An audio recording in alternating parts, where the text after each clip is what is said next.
Friends, நான் இப்போ உங்களுக்கு ஒரு வீடியோ போடுறேன். அது பாருங்க. உங்களுக்கு ஒரே சிரிப்பு சிரிப்பா வரும். ஆனா, அதில ஒரு விஷயம் இருக்கு.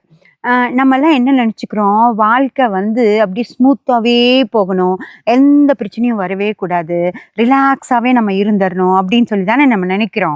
ஆனா, கடவுள் அப்படி நெனைக்கணும். ஓகேங்களா? நம்ம நெனச்சா மட்டும் பத்தாது. கடவுளும் நம்ம ரிலாக்ஸா வாழணும் அப்படின்னு சொல்லி நெனச்சாருன்னு வைங்க, சூப்பரா வாழ வச்சுருவாரு.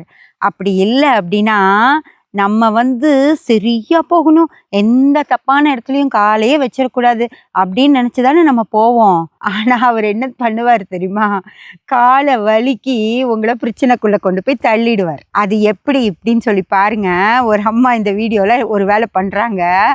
அவங்களுக்கு அவங்களுக்கு என்ன நடக்குதோ, அதே தான் நம்ம வாழ்க்கையிலயும் நடக்குது ஃப்ரெண்ட்ஸ். எல்லா நேரமும் நம்ம நெனச்ச மாரியே வாழ்க்கை அமையாது. அதனால கடவுள் என்ன நமக்கு குடுக்குறாரோ, அத ஏத்துக்க பழகிட்டோம்னு வச்சுக்கோங்க. அப்புறம் வாழ்க்கையில எந்த பிரச்சனையும் நமக்கு தோணாது. அதனால தயவு செஞ்சு கடவுள் குடுக்குற வாழ்க்கைய சந்தோஷமா ஏத்துக்கோங்க. அதுக்கப்புறம் அவர் திரும்பியும் சிறப்பான வாழ்க்கைய அமைச்சு குடுத்துருவாரு.